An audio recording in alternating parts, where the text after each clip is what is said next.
Oh, what up, everybody? Live episode 55 of Sucio Sports. We're going to go ahead and get it kicked off.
Hey, I had to play that to get the show started right quick because yeah, that reunion was special. That was something special for a lot of us.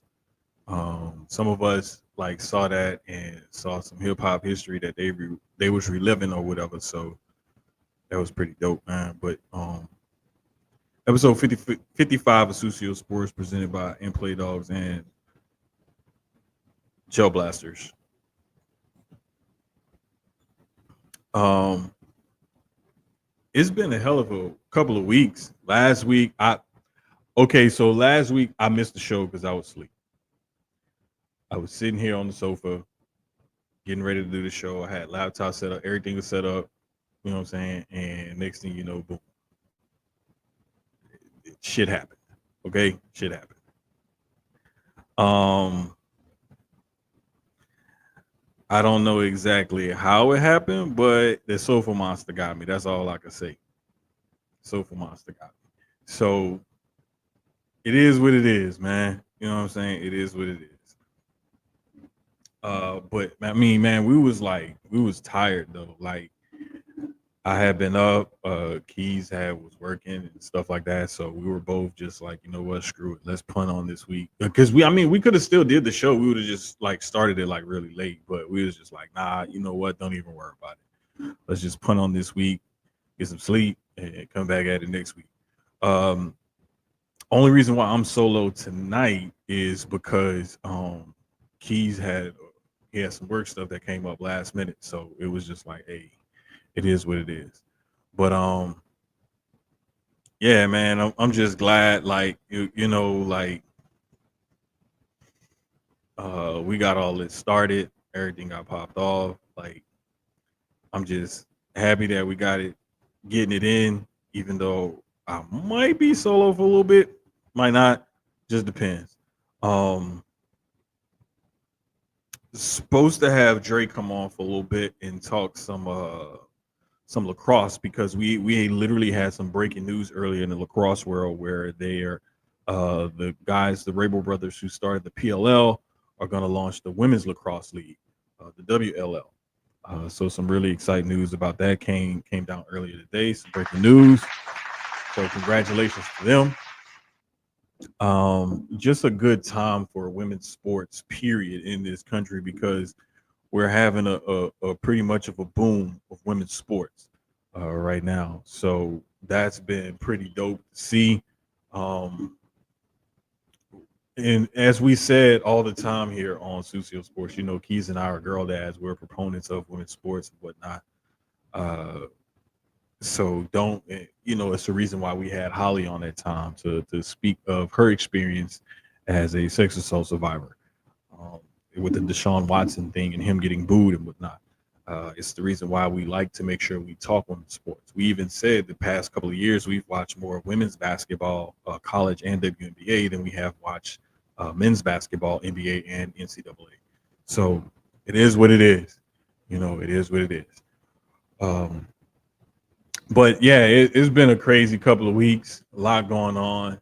You know, personally, professionally, whatever. But I'm here. holding it down for my brother Keyz because he's at work right now. But one of the first things we always like to get into is football, simply because football is like it's at the top of our mind. It's one of the first things that we tend to talk about here. It's one of the bigger topics that we tend to talk about here. Um, One of the things that definitely came up this past week, I know that Keys wrote in the rundown for us to go over, was he specifically put it in there, is God a Chiefs fan? And the reason why we asked that is because this past week, what we saw from the Chiefs was them getting ready to, I mean, all but assuredly lose a game. It came down to the final field goal. Mind you, the Broncos are 4-5. The Chiefs are 8-0. The Chiefs are at home. It's 14-13, right? Just to set the stage for y'all.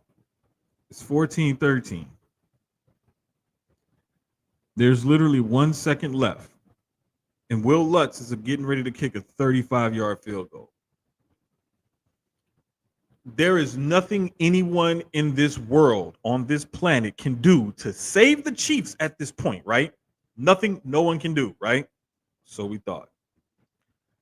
Next thing you know, they block a field goal. I'm sorry, it was 16-14. My bad. Broncos were getting ready to kick a field goal, make it 17-16, win the game with 1 second left. And the Chiefs end up blocking the field goal to win the game, preserve the win. I'm sorry.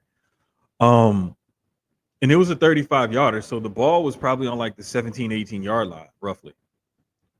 So when we're talking about, it's basically a chip shot for a professional field goal kicker. We're not talking about like some 57, 58, 48-yarder or whatever. No, we're talking about basically a chip shot. It should be a gimme. It should be like when you ask a professional basketball player to make a 6-foot bunny. It should be a gimme, right? More than likely, yes. However, it wasn't. And we were left with the Chiefs running off the field celebrating. More conspiracy theories from fans who thinks that the NFL has the Chiefs in their back pocket.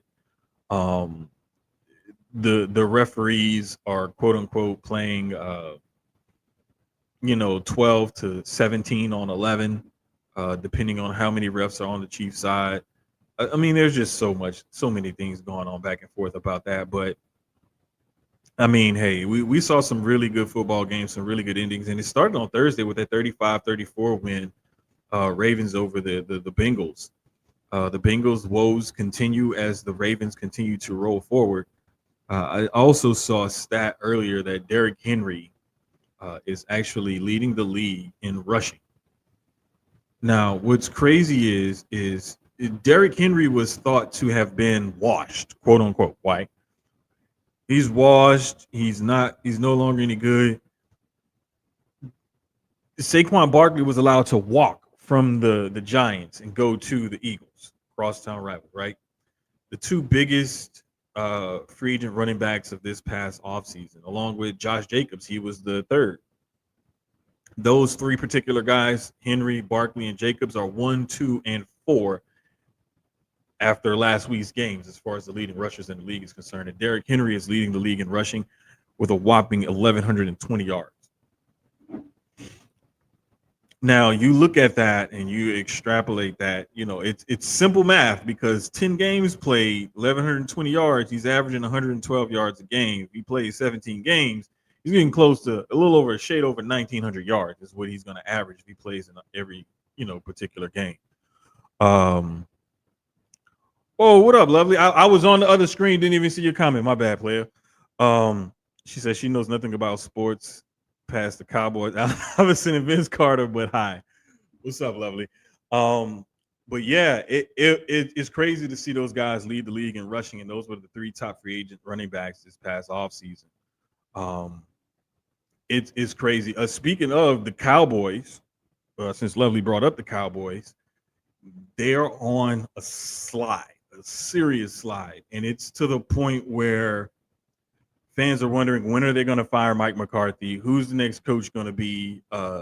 should they tank and try to draft Shador and bring in Dion? I mean, there's all sorts of things going on around the Cowboys right now.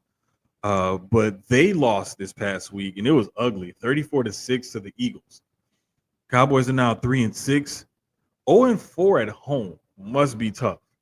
Got to be tough on Cowboys fans because I know damn well, like, I actually sat with a couple of Cowboys fans a few weeks ago, some friends of mine, 3 different Cowboys fans, right? And they're not the typical Cowboys fans who are making excuses and all that kind of stuff. These guys are more realistic.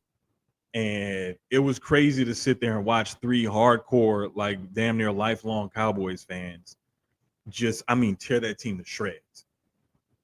And it was cool to see because they weren't being delusional. They were being realistic about things. And it just did not work out for them the way they wanted it to. It's not working out for them the way they wanted to. A lot of them are regretting re-signing Dak. But the thing is with Dak Prescott, and I always preface this and I go back to it. If you replace him, who do you replace him with? And how do you replace him? Because the one thing you'll see is you got a couple of options. You can do free agency, or you can do the draft, or you can do a trade. Free agency, you don't see franchise quarterbacks hit free agency. Hardly ever, if ever. You have to hope that you hit on somebody that you can develop. Trading for somebody. Teams aren't willing to part with franchise quarterbacks. They just aren't. You would have to catch a situation where a team ends up with 2 really good quarterbacks and they're willing to part with one of those 2 really good quarterbacks. Either way, you're going to pay a premium price. Drafting one. In order to draft one, 9 times out of 10, it shows you have to be at the top of the draft, or you have to hope you hit on someone later in the draft or towards the middle end of the first round. The Cowboys could be bad enough this year to draft high enough to pick a quarterback high enough in the draft. However, I don't think that they're going to be that bad because I don't think Cooper Rush is that bad. Well, he'll lose them the rest of their games this season. They'll only end up with 3 wins and be at the top of the draft. I doubt that'll happen. I think they'll win at least a couple of more games. They'll be in the top 10-ish maybe, but they won't be in a position to draft a solid franchise game-changing quarterback. I don't think. It's depending on the way the cookies crumble and who they get, who they have access to get. Yeah, Derrick Henry was a beast last game, bro. He killed him. But I just think that a lot of the times fans say things like that and they want change, but you have to logically think through the change. How is that change going to happen? We're big pro wrestling fans. You can't just write a different ending or book it differently. It doesn't work like that. This is real life. Things have to fall in place. People have to actually play and live up to potential. You have to have coaches, coordinators, support staff, so on and so forth in place for these guys to come in and actually develop and play. And I think that may be one of our pop-up pods that we may do this weekend because I know Dre, he may slide through in a little bit, just depending on what he's a new dad. Congratulations to him and the wife, on baby Cortland. But you have to, Dre brought this up and he was like, does the NFL have a quarterback development problem? And I know he and Keyz were workshopping through this one time. We were texting back and forth. We said we needed to do a pod on that because we all have opinions. We all have different opinions on how the quarterback thing should go in the NFL. So that's one of the things that we're definitely going to be exploring and talking about. Do you see Shedeur Sanders as the answer to the Cowboys problem? And honestly, no. That team has a Jerry Jones problem, to be quite honest with you. And the Cowboys, and I said this to my friends, we were in the spaces or something, but I said the Cowboys are, and I may have said it on the pod before, but the Cowboys are the WWE of the NFL. They're going to be better off once Jerry Jones moves along, whether he decides to willingly step down as the GM and lets actual football people run the show, or he eventually passes away and his kids, Charlotte and Steven, take over and they're running the show and they let football people do their football jobs. even if the Cowboys drafted Shedeur, they still have an issue because you literally just re-signed Dak to that contract extension. So trying to either cut or trade him would be extremely foolish and detrimental to your salary cap space. So they're basically stuck with that as of this point. Their only hope is to try to renegotiate his deal some kind of way and try to make it easier to trade him, but I doubt that that happens. So, Cowboys fans, I'm sorry. Don't look for them to potentially draft a quarterback to replace Dak this offseason. If anything, they may draft a quarterback in hopes that he's their quarterback in waiting, but they won't be drafting a quarterback to replace Dak this offseason. And even if the Cowboys did draft him, he'd be sitting behind Dak for at least a year or two until they get further along into Dak's contract. That way they could then cut and or trade him and make it more palatable and usher the way in for Shedeur. So no, I do not think that he would be the answer to their prayers. The Cowboys have more problems than that, starting with Jerry Jones. But if we're going to go position specific, I would say that offensive line is definitely one of them.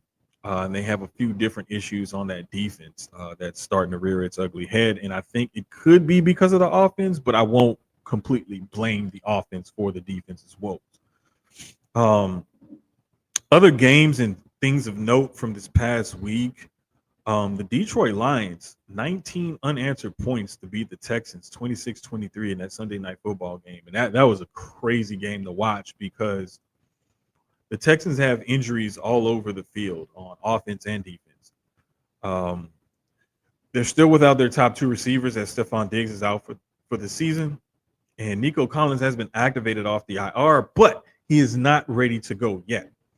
However, we do have a run-in, a hot tag, so to speak, somebody who is ready to go right now.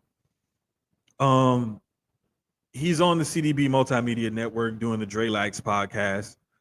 He also does Aim High, health and mental health and fitness podcast. He is also a new father. So we will hot tag him in right now so we can go ahead and get this WFLL talk off. What's up, Dre? What's up, man? Sorry, doing dad shit. So took a little bit to get here. You like the transition though, right? Like how I just easily transition from football, boom, pivot. It's almost like I've done this before. Hey, with respect to Jermaine and Keyz, because they are girl dads.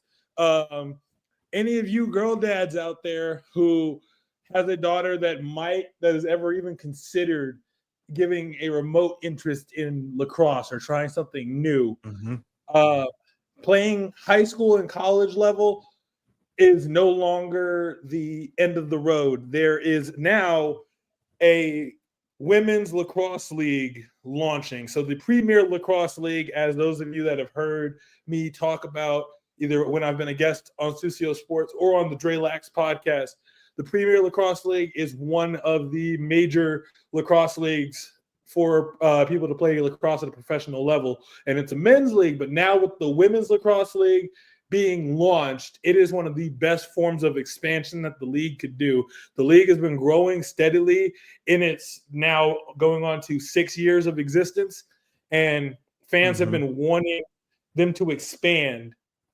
The PLL listened, but they expanded in a way that's even better. So,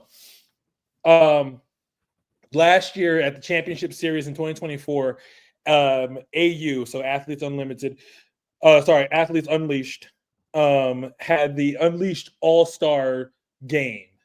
And it was a wonderful showcase of all women's lacrosse. And you got to see the best of the best really competing and really playing against each other. It was dope. And then we had the Women's Box Lacrosse Championship happen, not just right around like that August-September timeframe. Again, the women showed out. Much like it's been happening with basketball, the women in lacrosse have also shown out. Not also. I do not want to forget about the women's hockey players as well, because women's sports in general is booming.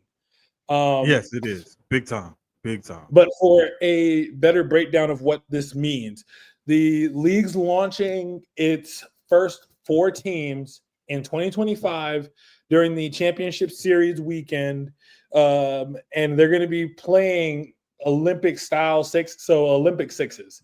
And sixes is a little hard to explain. It's one of those things you kind of got to see. So I highly recommend if anyone wants a visual of what it looks like, you got to watch it. It's like, think of it like if you were playing 5v5s, like, or 6v6 basketball, and somebody makes the basket.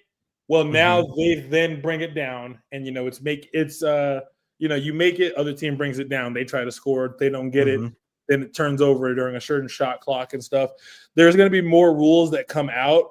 They haven't even announced what cities these teams are going to be based in yet, but it was monumental, not just because I've said on many episodes of Drelax how cool it would be if they had a women's league.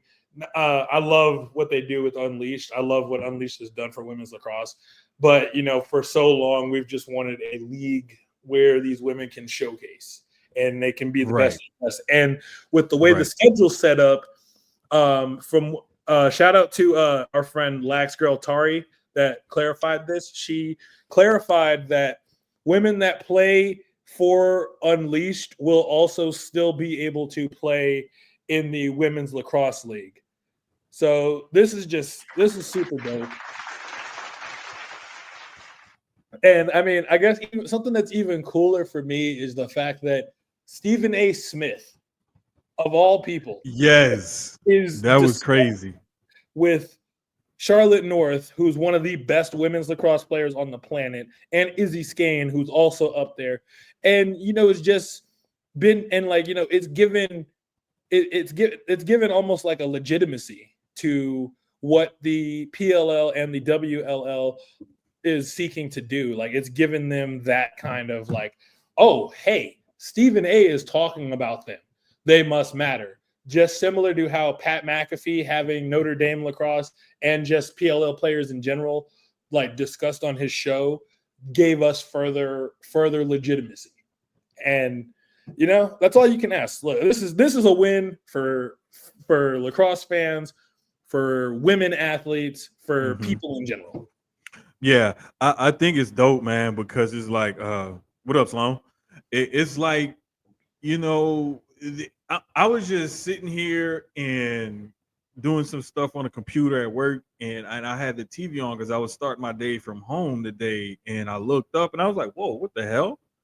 And it was breaking news on whatever morning show was on ESPN, and they had Paul Rabel in studio breaking the news right there live on whatever morning show was on ESPN. And we talking, it was like 8, 9 something Eastern, 7, 8 something Central, 6, 7 something Mountain, 5, 6 something Pacific. So it's like prime morning TV hours. Exactly. And we're getting this breaking news on not ESPN2, not ESPN News, not ESPNU, buried on some channel or some random post on their website. This was ESPN, the network, having it live front and center. So that just goes to show you how much of the grassroots effect of lacrosse is taking place in this country and how big this announcement is being received by the national sports media. Okay. Yeah. And, so real quick, Kyle Bennett from Outside the Box, the lacrosse podcast, he has said that per Paul Rabel, team names, home cities, roster makeup, coaches, and more for the Women's Lacrosse League is going to be announced before the end of 2024. Anyone that really just hasn't been tapped in with lacrosse, look, there's no better time to be a fan than now. If you're going to get tapped in now. That is one of my best recommendations that I can give to you. Not just for the support this league and support these athletes and stuff, but think about it like this: if something like this can succeed, which, if you haven't seen Fate of the Sport, it's a documentary on the creation of the PLL. It is a very good documentary to watch because you get to see how it was not easy out the gate to get this dream to work. Paul Rabel and Mike Rabel they faced a lot of struggles, up and down, setbacks and stuff in order to get the league to where it's at. And from being told it's not going to work by, a competitive league of the MLL, which would later fold and be bought out by the PLL, which just goes to show you God don't like ugly. Because when you go out of your way to purposefully and willfully sabotage people, sometimes that person you're trying to get at with malicious intent ends up becoming your boss and ends up becoming the head honcho in charge. So, hey, man. Talk about it. It's just crazy because their story and everything, and just like we talked about over a year or so ago, like lacrosse was really starting to have that grassroots movement that soccer had some years ago, to where it grew and it became something that was a viable, fourth option behind the big three. And it started to bump hockey out of the way in the United States. And now lacrosse is coming up as that next sport. Like, hey, we want some attention also, and I mean, there's boxing and MMA and things like that. But when you look outside of the big three in tennis and golf and whatnot, but you look at all these other sports and you never thought that lacrosse would have this type of come up in the country. And we're just glad that you're one of the people that's at the forefront of the lacrosse media and trying to put this sport on the map, and not just try to put this sport on the map, but as a minority, as a black man in this sport, where there aren't that many of us. We like ink spots in a bowl of milk in the world of lacrosse. Kenya has a lacrosse team. Jamaica has a lacrosse team. Wait, talk about it. Ghana has a lacrosse team. The 18-year-old who looked like he a grown man that played for Jamaica. If I really start going in depth about it, y'all gonna get me crying in the club, because it's not even just because this is something like, that's like, wow, he doesn't even work for them and he's so passionate. No, it's like seeing change happen in real time is so cool, because when I got into lacrosse on accident. I played lacrosse because I was a little knucklehead kid that needed to be in sports, and that was the only spring sport for me. And when I was playing lacrosse, there were 3 black kids in our program. 3 and we had 2 different teams. We had a varsity and a JV, and there were 3 of us. By the time I was a senior, there were 5 of us. Now, and then the year after I graduate, when I came back, there were 10. Now, lacrosse is blowing up. In Florida, there's over 100 lacrosse programs. In Colorado, it's booming out here, man. I would love to. I mean, heck, if I can figure out how to get an organization running, I'll go to freaking the South and somewhere and try to bring it to kids there. Because I would love it in a perfect world if there could be I don't care if it's Houston, Dallas, Austin, San Antonio. If there's a lacrosse team in Texas, I'd love it. The main thing for me is I like that it gives these kids another sport to play, because not everybody's going to make it in basketball. Not everybody's going to make it in football. Not everybody's going to make it in baseball and soccer. But, one more sport, one more league, one more viable option gives one of those disenfranchised or lower income kids who don't have any other way out other than sports another shot. Yeah, definitely, man. I think it's going to be, and just like you talked about the growth and everything in the sport, and not just the growing of the sport itself, but also the growing the sport amongst us, minorities and whatnot.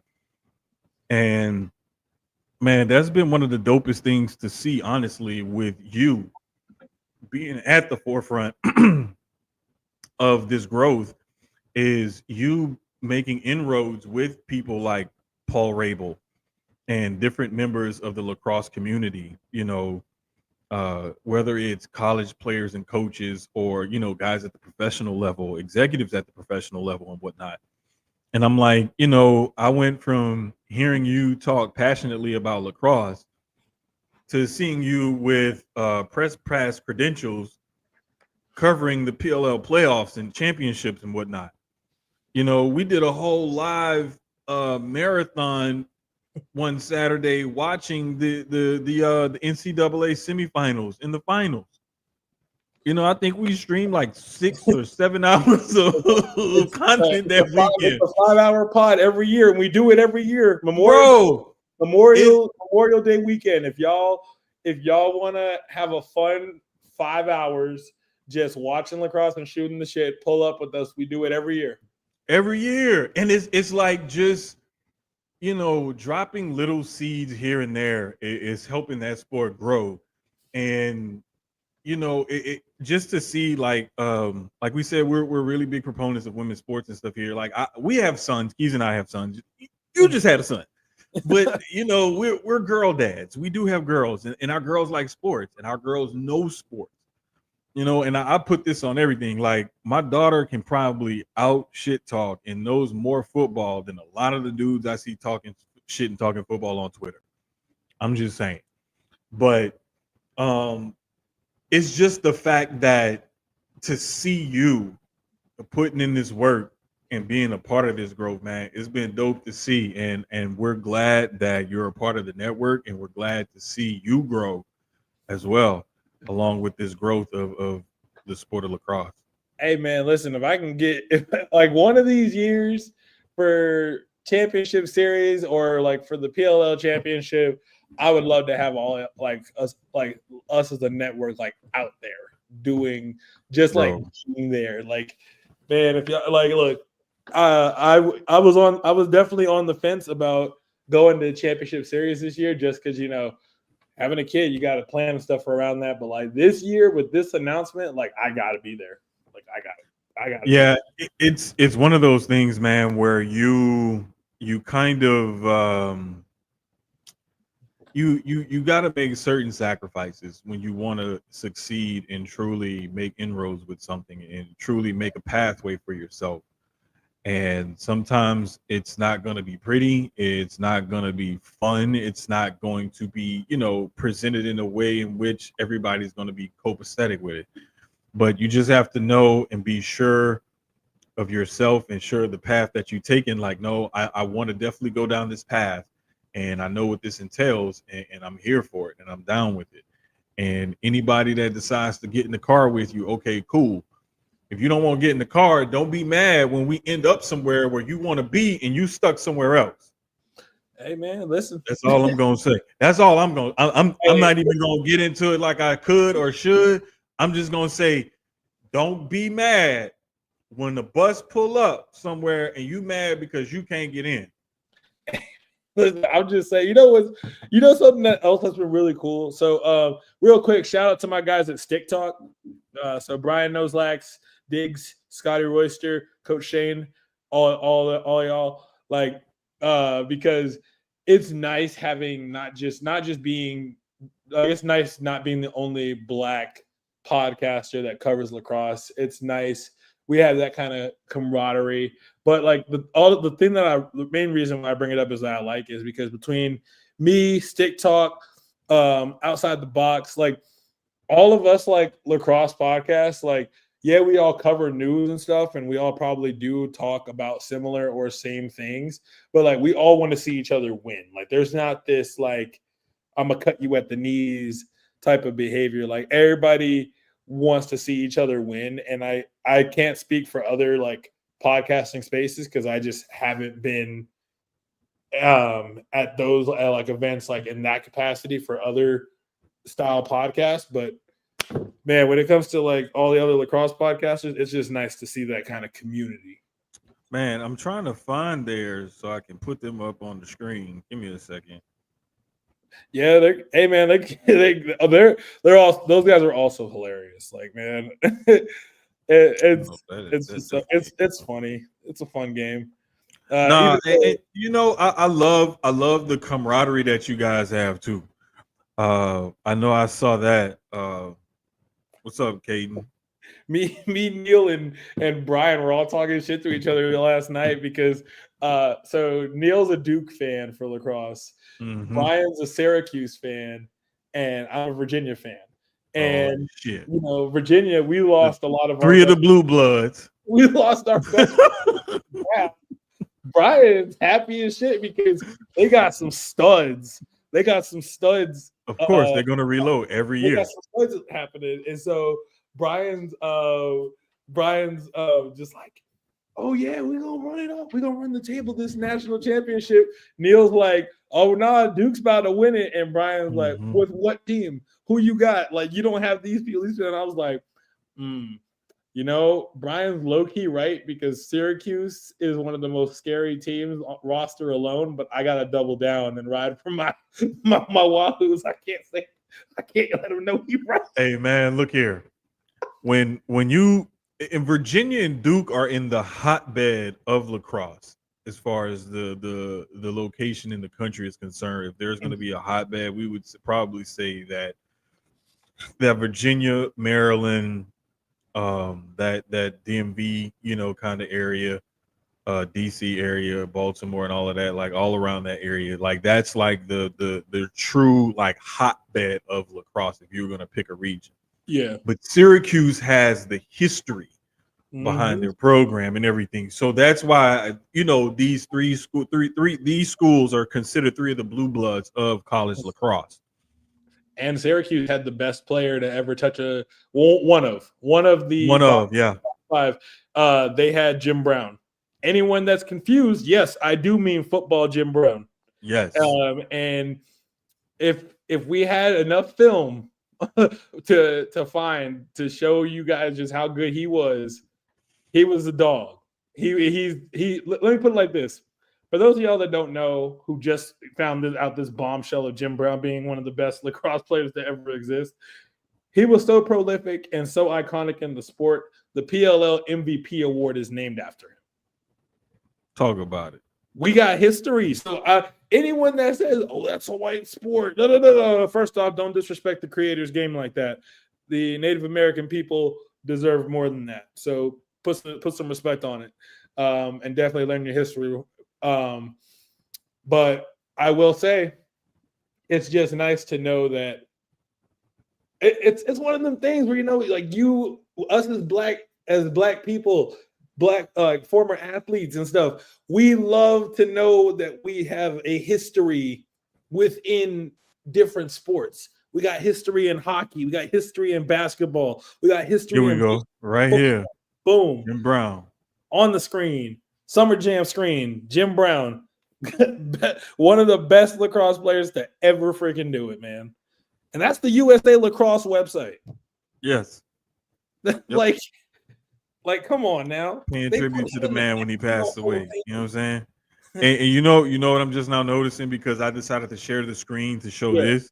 Yeah. I did not share the screen when I played the music at the top of the show. I'm just now realizing that right now. 39 minutes into the show. Hey, y'all just saw me sitting there nodding my head because I'm listening to the music. Y'all not. Hey, but look, I want everybody that's watching this on YouTube to look at that. That is USA Lacrosse website. Like, they can't take that from us. No matter what happens, no matter if anyone else continues to play in this sport or anything like that, they can't take that from us. We are a piece of lacrosse history as a people. And if you really want to dig into it, this is on the Pro Football Hall of Fame website. Jim Brown dominated in 2 sports. And it goes on to talk about, what is this? Jim Brown playing lacrosse. That's on the Pro Football Hall of Fame website, mind you. So know your history and know what you're talking about, because this man, like I said, Dre knows his stuff when it comes to lacrosse. And there's not a person out there that I trust more when it comes to feeding me information when it comes to lacrosse, if I have questions or anything like that. Matter of fact, hold up. Shout out to, where is it? No, go back here. The lacrosse group chat as well. I'm not gonna name it because that's private. That's between us. That's Yo, our little inner sanctum yo. where we get all of our nerdy stuff off and talk about lacrosse and everything. Like real quick, anyone that if you live in the DMV area and you are really trying to figure out what the buzz is about, look, February 2025 championship series. If it's at the St. James again, which is in like Springfield, Virginia, pull up. The price of the admission is well worth what you're about to see. You're gonna see amazing lacrosse being played. And if you can't make it to championship series, Philadelphia in the summer, usually around Labor Day weekend, is when the PLL championship is played. Mm-hmm. Pull up there. Like, trust me, it's not something you want to miss out on. Yeah, man, I know even if we can't be there, I think that we still should try to do another one of those like marathons or just one of those pop-up lives or spaces or something on those weekends.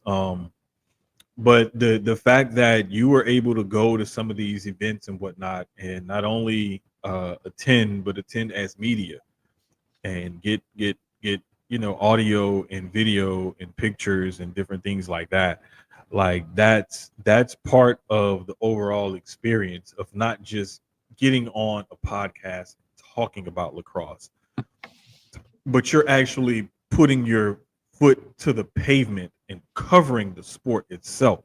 Exactly. And making interactions with these higher ups and with these players and coaches and whatnot. And that's what's been so dope and so different about what you do and what you offer over on the Drelax podcast.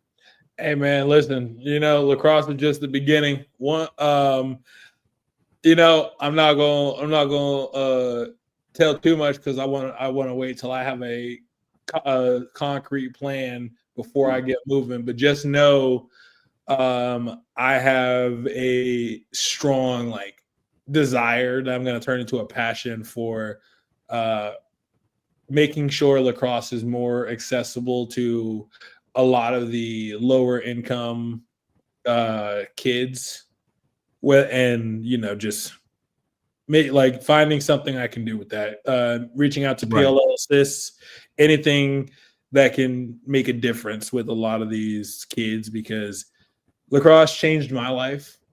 And if I can get even just one kid out there's life to be changed just from having contact with the sport, I can hang my hat on that.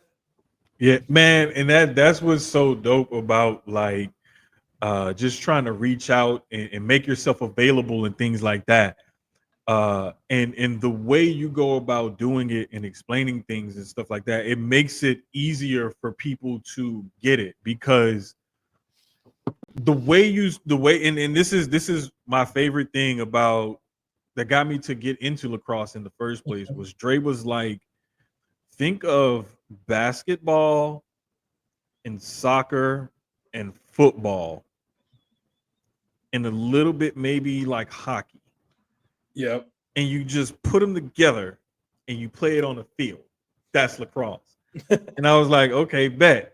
And then I'm seeing the plays. I'm like, that's a basketball play. That's like they're playing the four corners offense right here.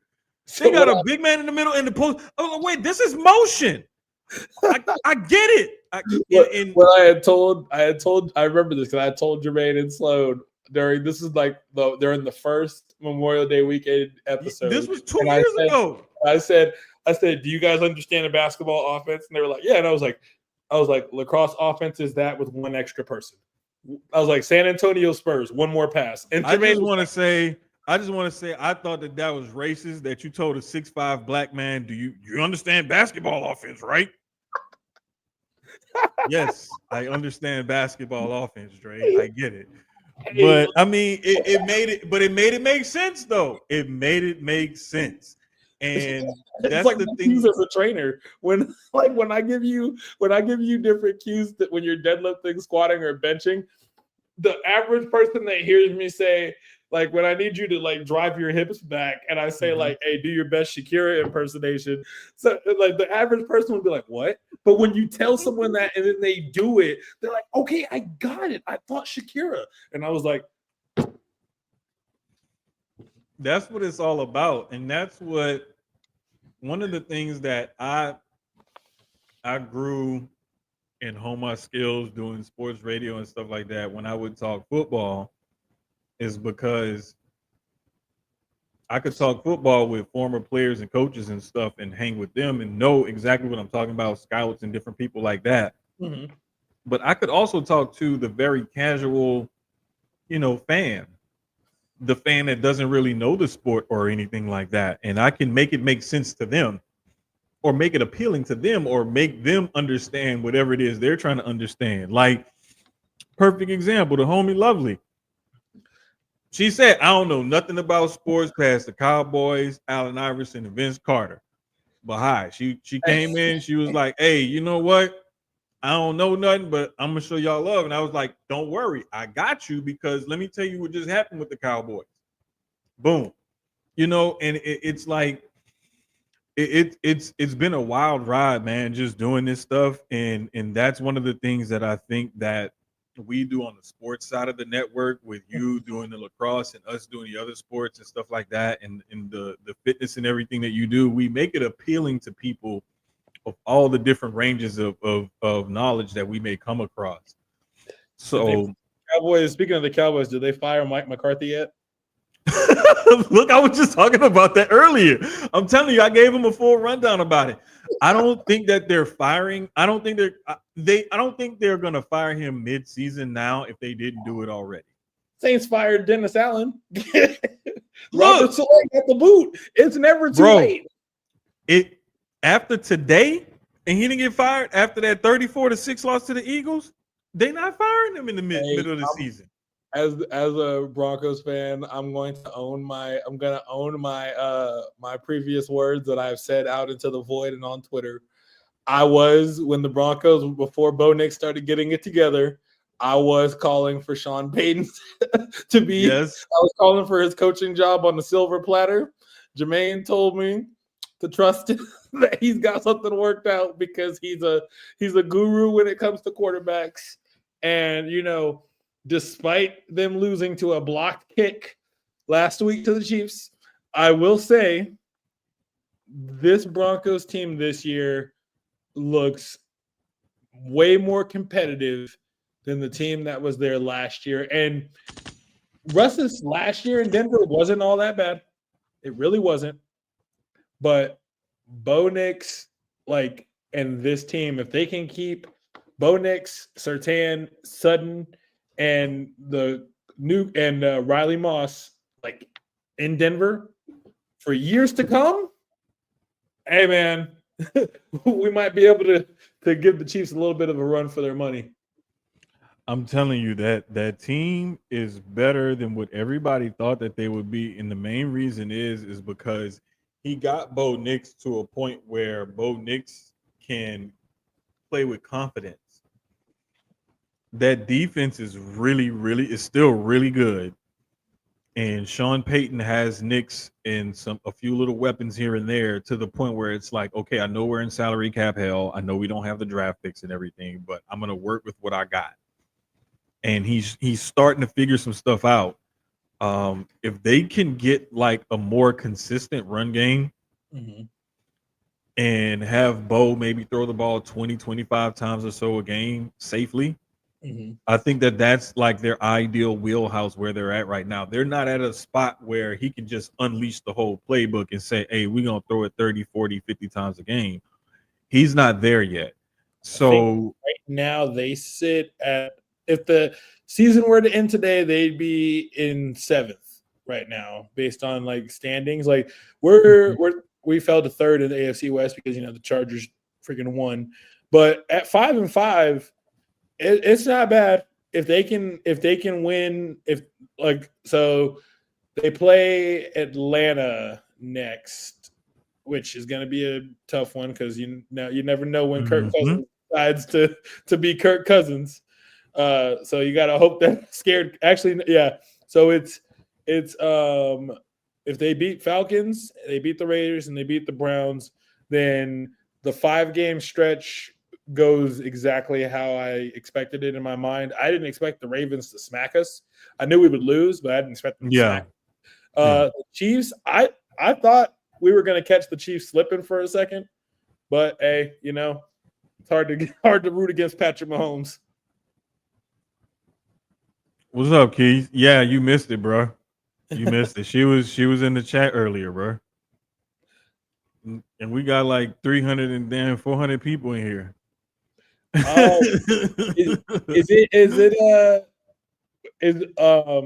Would it be fair for me to ask you what do you as a okay, I'll ask you this way.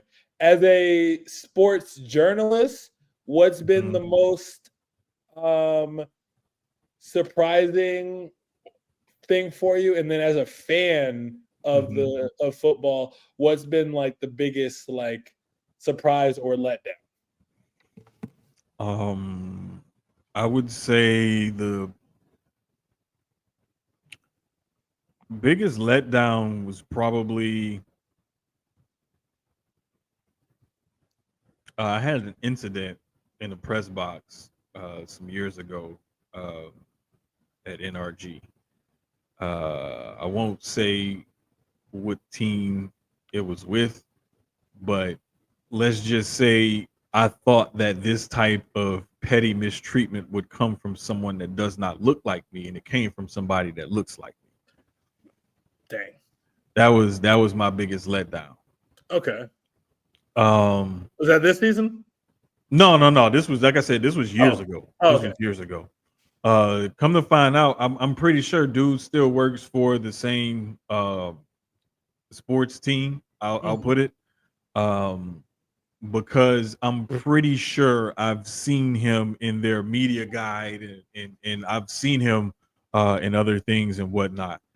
Oh, what's up, Sarah? Oh, she must be at work or something.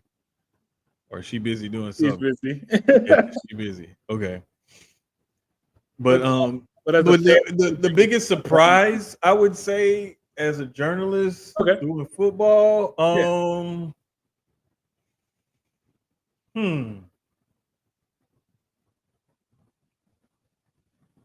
I would say overall, like sometimes how humble some of these guys really are.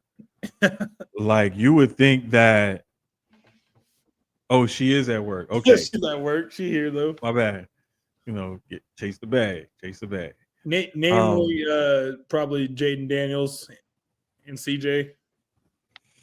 Dude, CJ is like, because I've actually like been in the press room when he's been at the podium and whatnot. Good family. I mean, and I've seen him interact with his teammates and like he's like the way he presents and the vibe he gives off, he's that way in real life and in person. I'll just put it like that. So it's pretty dope to see like when people are who they present themselves to be, like they're really like that in real life in person, like away from the cameras, microphones and stuff too. I like that. Yeah, but it's been pretty dope, man. Like one of the other things, like just for somebody like me, like when I stand next to some of these people and you see them on TV and you think like they're these like titans or whatever, or like, man, like this guy, like you see them like and they lay out somebody or something crazy like that, right? And I don't know, bro. It gets weird for me because it's like everybody's so little. But also it's probably surreal because you're like, hey, I just saw you deplete somebody on TV like last week, and now I'm standing here interacting with you. Like the weird part, the really weird part, yeah, is like seeing like this guy who's like shorter than my daughter or whatever, but like stocky built, like this little pocket rocket and he like laying out like dudes that's like bigger than me and stuff, like and to see also on the flip side, to see how some of these offensive and defensive linemen, how these 300 pounders move in person, to see that, like it's crazy.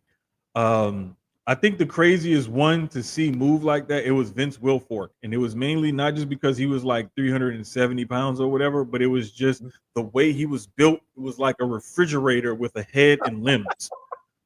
And he moves like a sedan. Like he can't move like a sports car because he's just too damn big. And he built like a big block. But like just to see that dude move. DeMarcus Ware was the same way. Demarcus Ware was more like fit. You right. Like, he was a big, bulky, like 260, 70 pound dude. But I mean, like to see him, fucking Jadeveon Clowney was another one. You know what's been the craziest, like I'll say, like, one of the things that's kind of shocked me the most as a fan is just like the amount of parity in the league. Like the ones that are at the top, they are at the top. But as good as they were last season, I did not have the Detroit Lions leading the NFC. Nobody did. I say nobody did. I'll put it to you like this. I will say not a lot of people were thinking that was something that was going to happen. I'll say, like, not a lot of people were picking the Lions to be like, oh yeah, this team is going to be the team that's going to do the thing this year.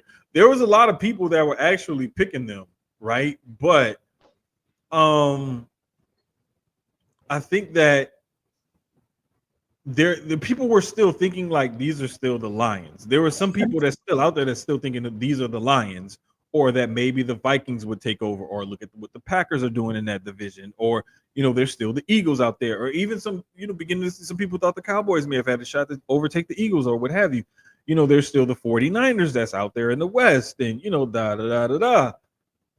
everybody was always talking about all these other teams. That there were some people who said the Lions could do it, but not a lot.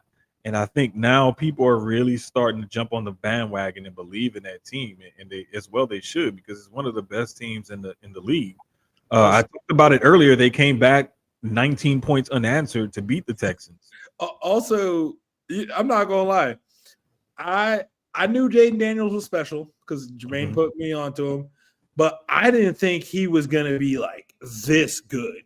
Like I was like, okay. I was like, you know what? Like before they even took a snap, I was like, okay. I was like, if I had to put a guess on it, I was like, I think Jaden Daniels maybe wins 5 games with the Commanders. They are 7-3, and they are behind the Eagles only because they lost their last game just right at the end to the Steelers.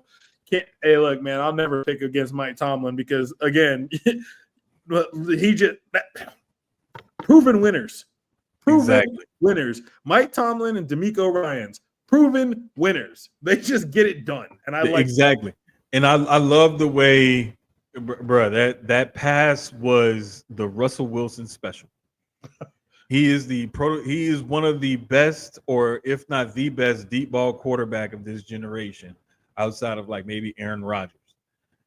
And Russ tends to throw those high looping passes that drop in the bucket for his receivers down the field. And he allows them to run under it and catch it and everything. But I mean, he puts it in the place where he knows his receiver can get it. And Mike Williams just had a step on the DB, and there was nothing that anybody could do about that. Like, even if I was in position and I jumped up and tried to bat the ball down, I don't think I would have got to it because it was just that perfect of a pass where he laid it out there. That's just good offense beating good defense. And I know me and you have talked about this before. We've had a lot of conversations about this. Okay, if you were in Mike Tomlin's shoes, would you have pulled Justin Fields and put Russ back in, or would you have said that's Justin's job to lose? No, I would have went ahead and I mean, I don't know, man. I like because I also teased and talked about how we said we need to talk about the NFL quarterback development whole Yeah. thing.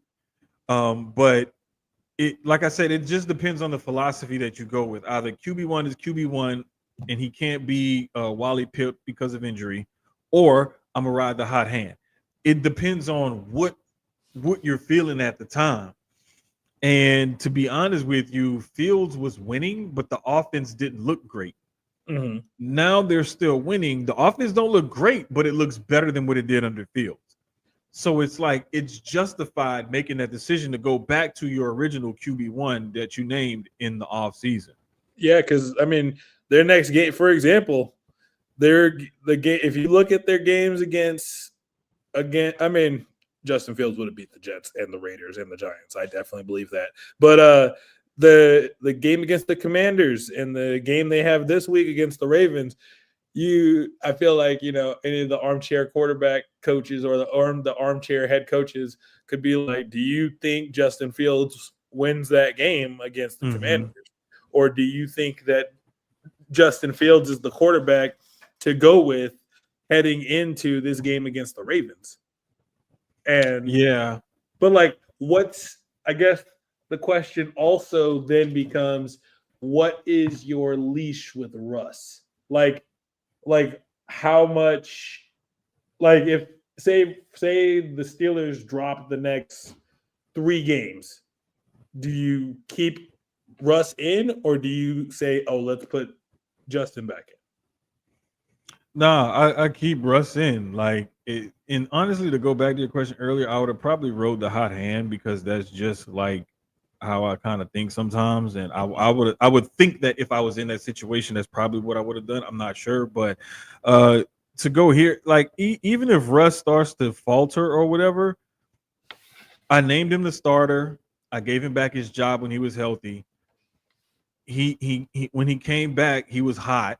So we stayed with him. I'm gonna stick with him. It doesn't make sense to put Fields back in if Russ starts to fall off because you've basically already told the team this is QB1. He's gonna be our guy.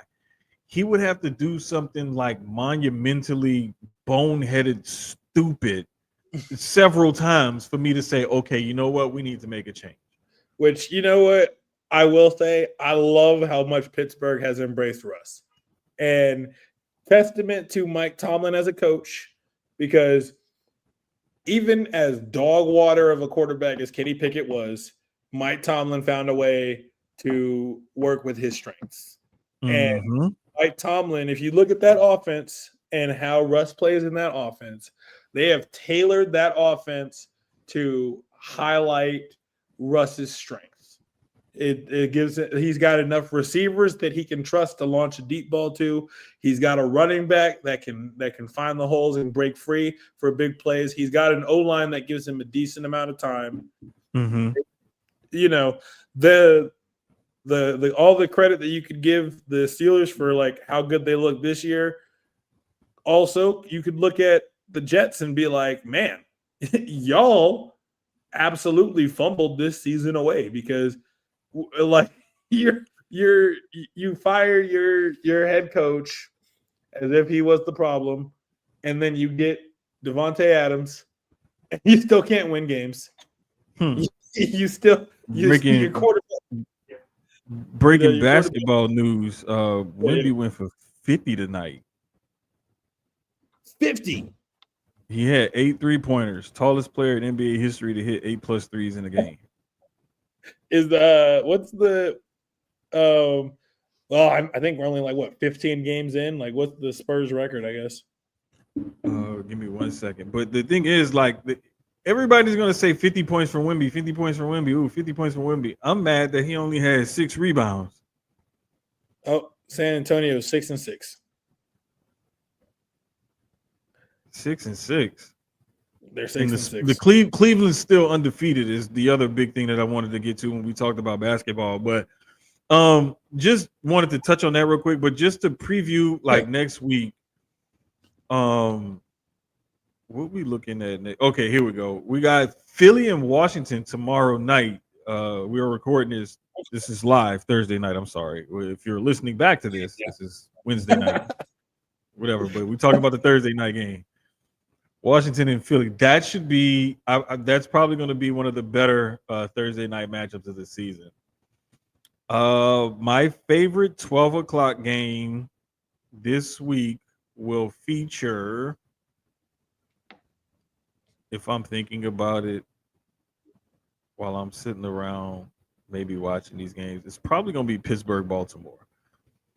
Simply because that matchup historically for like the last damn near 20 years or whatever has been like a hard-hitting defensive like knockdown drag out fight of a matchup. The 3 o'clock game is going to be clearly Chiefs and the Bills. Clearly, I'm looking at this Cleveland, the stats for Cleveland because I was sitting there, I was like, they're undefeated. I was like, who the hell is even on that team? And then Mitchell's on the team, Garland's on the team, and Mobley's there. Same with Allen. But the thing that got me the most, that had me the most surprised, Tristan Thompson is still in the league. I thought he retired. Bruh, let me tell you. That's why I said, let me wrap this NFL thing up right quick because it's some interesting shit going on in the NBA that I don't think people really paying attention to. And the Cleveland Cavaliers being undefeated is one of them. Bro, I thought this dude retired like 2-3 years ago. It's like Tristan Thompson. What Bruh, like yes, bro. That Tristan Thompson. Also, JT Thor, you are now my favorite player solely because of your last name. I'm gonna get a JT Thor jersey just because it's got Thor. I'm rooting for your success off the strength of your last name. I should have known. Boy, I tell you. See, this is why I didn't send you that college basketball or whatever. Every year they have the all name teams and stuff, and it is nothing but men's and women's college basketball players, and they even do it in college football too, I believe. But like all of these crazy, wild, like either inappropriate or very appropriate names for athletes. Nothing's ever going to beat the jersey swap that Anthony Black. Oh, you know what? That magic intern lost his job over it, but there's no. Damn it! It was worth it. It was worth it. Damn it! If I was Grady Dick, I would be doing jersey swaps with James Harden. I have a Infinity Stone list of people I'm doing jersey swaps. You are dumb. You are dumb. Oh, I did just get the fantasy basketball alert. I've been trying fantasy basketball and fantasy hockey, and this shit's hard. Fucking told you. Eric Lively was injured for so long. There we go. That is the greatest jersey swap I've ever seen. No one's ever gonna. What up, other Dre? Yeah. When I was earlier when I was talking about the Cowboys fans who keep it real, that was tearing apart Jerry Jones in the franchise, Dr. Dre on 290, he's one of them. He's a Cowboys fan, but he gonna keep it a stack with his fellow Cowboy fans and tell them exactly what he think and how he feel about the team. And he is not happy right now at all. But no, man. But like I this year in the NBA, the other thing that's like really kind of catching me off guard is how bad the Miami Heat are doing. And the crazy thing about it is that there's some trade speculation right now because as of right now, before their game tonight has been called, or if they've played whatever, if it's been updated, what I'm looking at, they're in 10th place in the East right now, 4-6. Okay. 7.5 games out of first place. You don't think that's that bad, but I mean, at 10 games into your season, roughly an eighth of the way into your season, that's not where you want to be. You want to position yourself a little bit better, especially if you're a team that's recently been to the NBA Finals and Eastern Conference Finals. made a lot of waves in the playoffs recently, you think that you should be a lot further along, a lot better than what you are. There's also been some trade rumors involving the Miami Heat with tons of players all over the league. Either wanting right, either them trying to get players or them shipping out Jimmy Butler or somebody. So there's been a lot involved in that. What's up? Toronto Sixers. Toronto, the Sixers, they're all The Sixers are just a mess because of Paul George and Joel Embiid's lower bodies are made of paper mache. Listen, Joel Embiid has a MVP that he needs to ship back to Jokic because that anyway, that's a whole nother. No. I can't let you do that to Embiid because that one I think you had to give him that one, bro. Like he earned that one. Like that one, he did earn that one. Like I'm not gonna lie. Okay. One other like wild thing that I was gonna say about the NBA this year, and it's more about basketball in general. And I don't care if nobody get mad, how you feel, argue with your mama.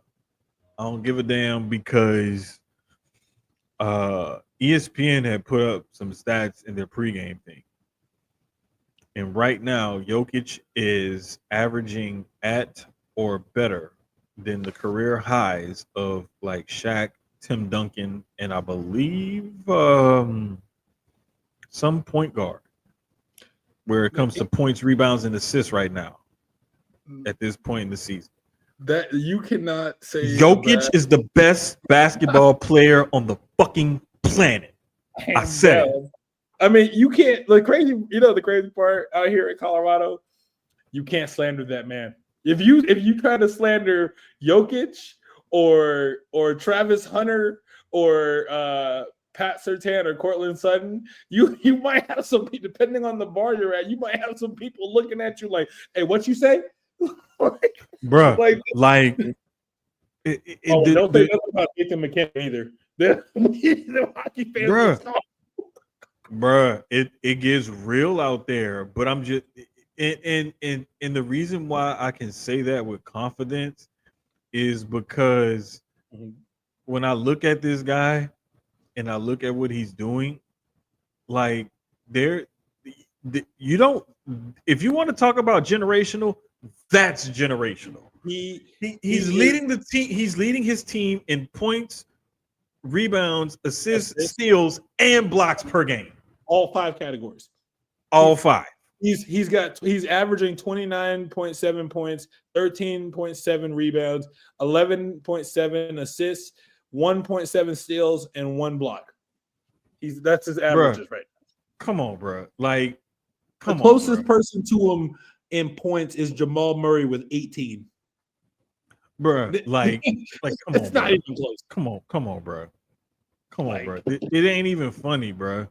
It ain't even funny. The next leading rebounder is Michael Porter Jr., who averages almost half as many rebounds he does with 7. Michael Porter Jr., much like how Joel Embiid's knees are glass, Michael Porter Jr.'s back is also very like paper. Michael Porter Jr.'s back is made of straw and chewed doublemint. Miracle and prayer is what holds that back together. But hey, yes, when he's healthy, he's phenomenal. But when he's hurt, he's hurt.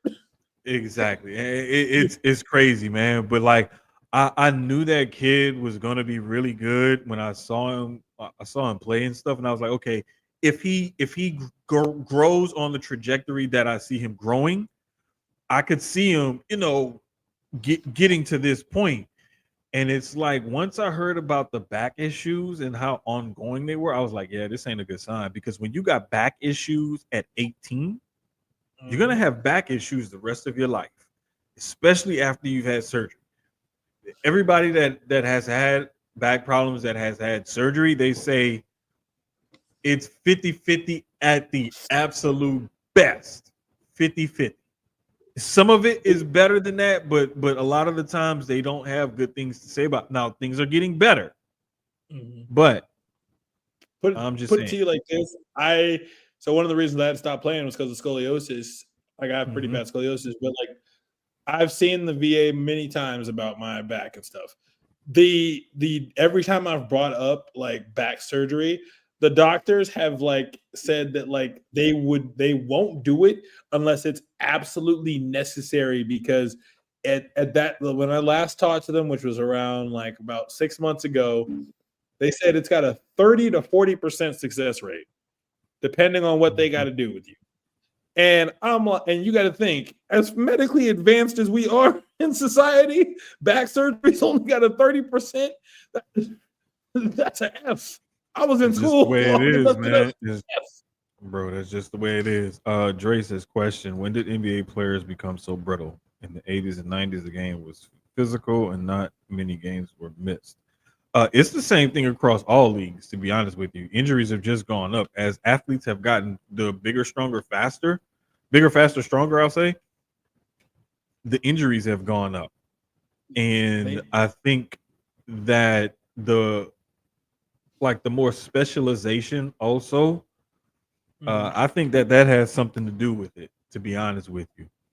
I think they need to expand roster sizes, because if you, I mean, 15 players on the roster, 82 games, even with your rest days and your off time, overtime. Hey, shout out to you, Dre. But overtime, like that's just a lot on you. And you can say like, yo, these are the best athletes in the world and all that stuff, but like, how many of the top athletes in the NBA, in the NFL, in the NHL, in baseball actually go a whole season without missing games due to injury?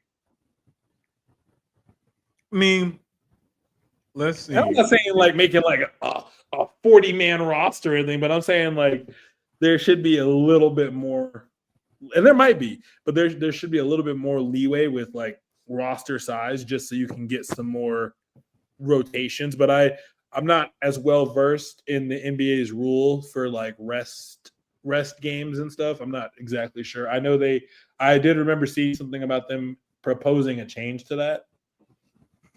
Well, one thing that they did, they said that in order to qualify for awards, you have to play X amount of games.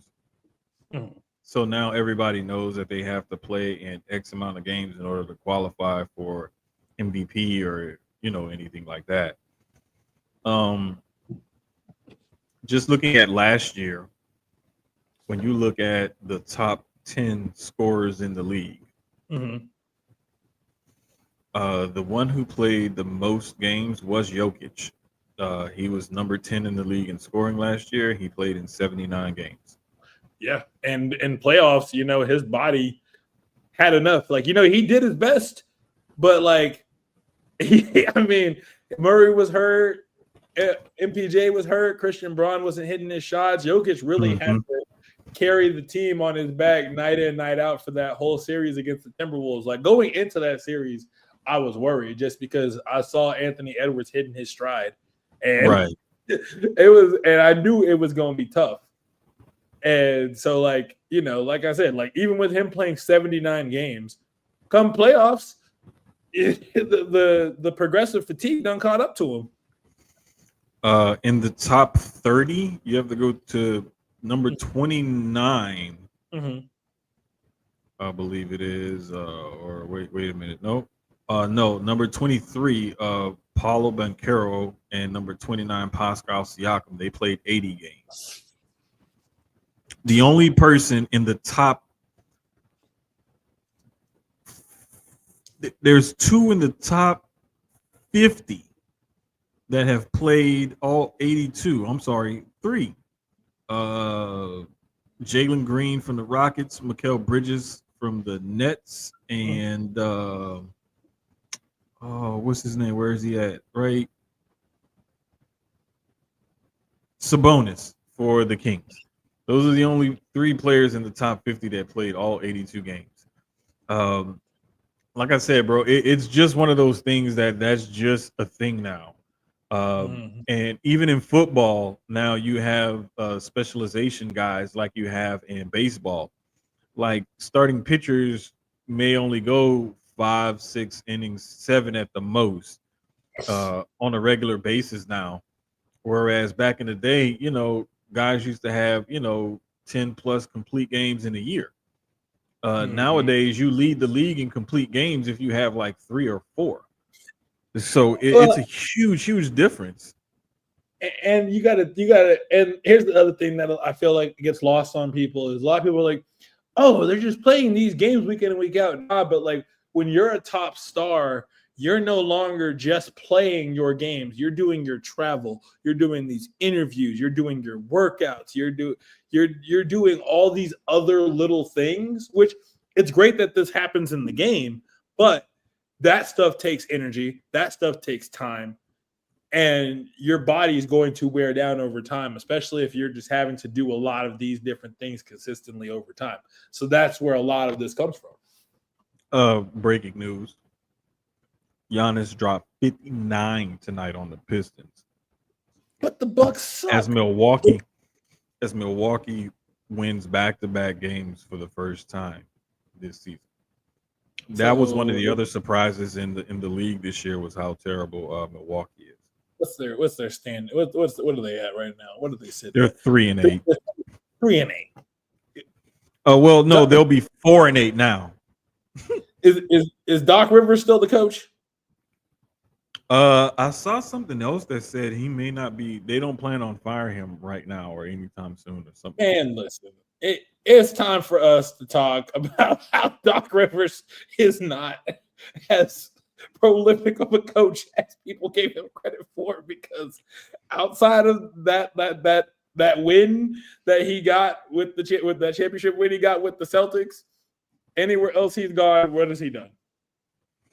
I mean, he's more well known for being the coach who's blown more 0-3 leads in playoff history than anyone else. He's like the only coach who has blown an 0-3 lead multiple times, and he's done so with more than one team. So, and a lot of his failure on these different teams was, it's funny. This is one of the few, like the Bucks is one of the few teams that Doc Rivers has coached that Austin Rivers hasn't somehow magically found his way on. Bruh. But you know what? We're not even gonna go there with the nepotism. We're not even gonna go there with the nepotism in the NBA because we're not gonna bring that up. We can only say nepotism if you're actually good from the nepotism. Oh boy. How are you a bad nepo baby? What? Like, hey man, help! You're just hurting. He's not that damn bad. Come on, man. God damn. Like I be rough on him, but I mean, god dang. I'm just Shit is funny though, bro. Because he really like it'd be funny though because like, bro, yes, you were good, but I'm sorry, like if you had those contracts and that success outside of your dad's shadow, it would be much more respected. But whatever. It is what it is, man. Hey, get your bag, bro. Like I'm not tripping. I'm just gonna say, like, as long as you don't shy away from that as part of your legacy, like you got. You know what I'm saying? You gotta own it. Have we talked college football yet? No, I have not gotten into college football yet. I did want to.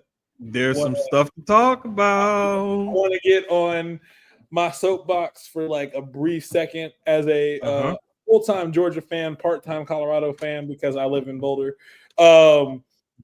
My question to everyone that is not that does not like Deion or roots for or like said that succeed this season, what are you gonna say now?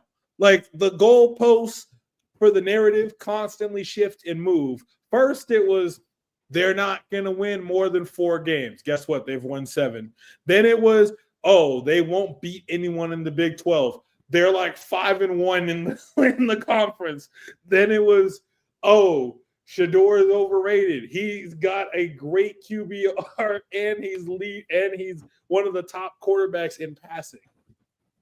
It as much as people love to hate them, this season has been great so far for Deion because he in Colorado, I noticed the shift in like some, because I watch a lot of their press conferences, and once they truly stopped giving a shit what people thought about them, what people had to say about them, who was gonna poke fun at who was gonna bring up what, and once they just locked in, a shift happened, and they just have gotten some real gritty wins, like some wins where they've had to like smack some people in the teeth, and some wins where they've had to scratch and claw.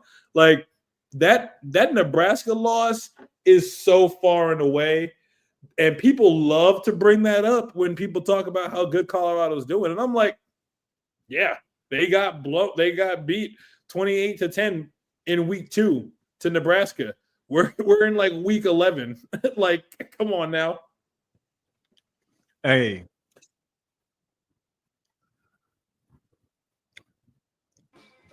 I brought it in late, but I needed this. I needed this for your rant, because that was a great rant. Because I'm not gonna lie, like, part of my rant kind of leads into this, because there was some talk about generational talents. Mm-hmm. Generational this, generational that. We're just gonna break into the rants in the middle of the show today. My rant is, y'all throw that word generational around like it's a paper airplane.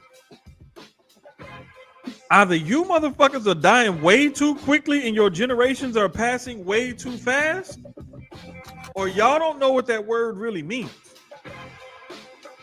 I'm gonna need y'all to throw that word around like manhole covers.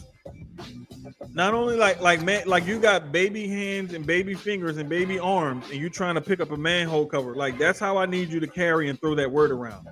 Stop throwing that word around like it's like a like you just flicking it, like a spitball or something. You just generational. No, that's not what that means. A real generational talent only comes along once in a generation. Generation is roughly every 20, 30, maybe 40 years, depending on how you look at it. So is that really a generational talent? Or do y'all just have crushes on certain athletes at certain times of the year, certain seasons? I need to know. Man, listen. So, hey man, look, I'm just saying, when you call, like, folks gotta understand, when you call someone a generational talent, you got to think about who you're putting them with. And when you're saying they're generational, they should be doing something that we have never seen anyone do before. Like, right. Well, Jordan, generational talent. And look, there will have been great players before and after and during Jordan, yes. But I challenge you to find a basketball player that revolutionized the way, not just the game, but an entire league was set up. Like, his impact is going to be there forever. That's just what it is. And, however people feel about his legacy is whatever. But Tom Brady, nobody's done it like Brady. But we will have to wait and see what Mahomes does when everything's all said and done. Right. I mean, there's always going to be guys at the beginning of their there's always going to be guys at the beginning of their careers who start off hot, or who may have a hot streak. They may win a few rings or some MVPs or something like that, and think that they're doing, like, so well or whatever, right? And immediately people start to want to compare them or whatever. They may have certain stats in a season or something like that, and they start to get the comparisons. They may show a certain fire or killer instinct like Anthony Edwards did last year in the playoffs. And, is that Michael Jordan's illegitimate son? It's like, why are you heaping all these unrealistic expectations on these young athletes, especially the younger ones, and Yeah, and just and thinking that they're supposed to be so great. And this is why I have a problem with people hating on LeBron, is because LeBron has been under the public microscope since basically his junior year of high school. mm-hmm.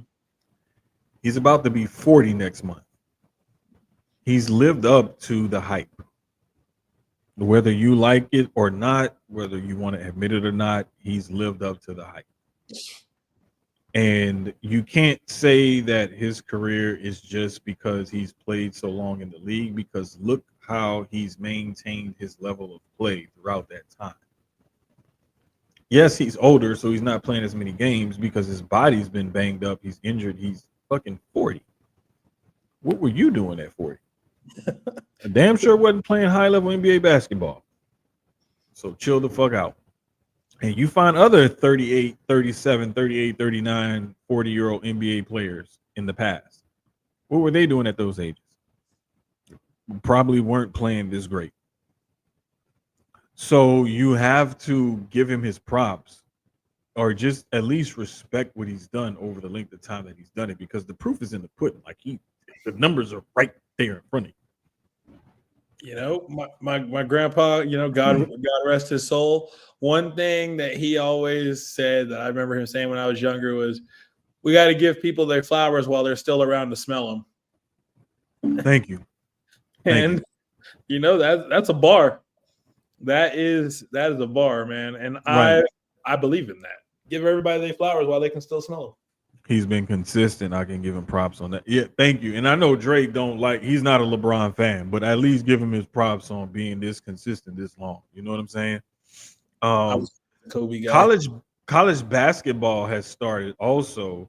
But looking at, well, let me get back to college football real quick, because we're supposed to talk college football. But Yeah, sorry. When we look at the standings and look at the rankings and whatnot, the rankings don't really matter. It's really the seeding in the playoff that really matters. So when people look at the college football playoff rankings, it doesn't really mean anything. Mm-hmm. The 4 highest ranked conference champions will get buys, and then the next, conference champion or whatever will get a seed, and then the highest group of 5 will be in there, and then they'll rank everybody else. Basically is how it's going to go. Hey, real quick, I want to see who's a liar in the chat. Chat, if you had Indiana and BYU being undefeated to this point this season, go ahead and drop a hand. Yeah, because if anybody said that, you're a liar. You're a damn lie. You a damn lie. Show up. I was like, who's lying? Because who the hell is this coach at Indiana? What the hell have they been doing? What is in the water in the what? Bro, 4 out of the top 5 teams are from the Big Ten.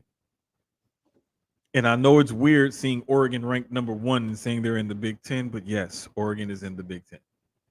Jermaine knows I just don't believe in Oregon. They're frauds. I know it. It's like, man, and like it's really hard to explain, because when you explain, you sound like the crazy guy from like Always Sunny, because you're like, this is what they're doing. Man, I think someone's about to get them. Bro. No, bro. That'd be you every week. Every week. Every Saturday, I swear. If I don't get 2 texts from Dre, it's gonna be something about Georgia and how the fuck is Oregon still winning. It's gonna be them 2 texts every Saturday. Never fail. It's not like I wanted them to go like winless. I just needed them to lose a game, because I don't think that Dylan Gabriel is as good of a quarterback as he looks. I feel like it's definitely more of the talent around him than him himself. I think there are better quarterbacks than Dylan Gabriel, but he's winning games, and it's really hard for me to say, "Hey, your quarterback sucks, but your team's winning games." Like I mean, it's like how nobody believed me about he Mac he Jones. put I he said Mac putting up Jones sucked. numbers, dog. He I said putting up Mac Jones numbers though. and this motherfucker was a Heisman finalist. Exactly. But I I mean, got Dylan 58. Gabriel's. Here's the thing: when you complete 74% of your passes and you've thrown 22 touchdowns, 5 interceptions, Mhm. and you've also contributed 148 rushing yards, and that's despite sacks being counted against quarterbacks' rushing yards, and he has 6 rushing touchdowns as well. Hey, but I'm telling you, I think Codis Rourke is about to have his draft stock look real nice. He's the Indiana quarterback. He's Mhm. got a 21-4 touchdown to interception ratio, and he's thrown 2,410 yards, and he's second in QBR. Yeah, he's one of those guys where they'll probably look at him, but the thing is and this is like some of the stuff. I don't have that sheet from that scouting Mhm. thing because I couldn't get that one, the quarterback one. But some of the things that they look at is accuracy on throws and stuff. And do you make certain throws? Because in the pros, there's going to be certain throws you're going to have to make in certain windows where it's going to be tight. There's going to be coverage. You're going to also have to anticipate and throw guys open. And can you do these things in different parts of the field? And the further down the field or to the sidelines you have to go, or up the field, whatever it deals with arm strength. Arm strength also has to do with the speed in which you get balls there, and can you do that accurately? So it's a lot of little things like that that they look at when they're evaluating quarterback talent. It's not just can you do this or can you put up these stats or whatever. It's like, can you make these throws? Can you make these decisions? Can you identify certain things and whatnot? And a lot of the times these quarterbacks will come out of nowhere and have these great seasons. And unless they kind of fit certain physical traits or they show certain like off the wall athletic ability or something, it doesn't always translate for them as much. However, guys like that tend to be they could be good, smart players that Mhm. can get drafted and catch on the team and have career jobs as backups because they're good, smart players who they may not have the talent as an everyday frontline starter, but they're good enough to be in the quarterback room on a roster.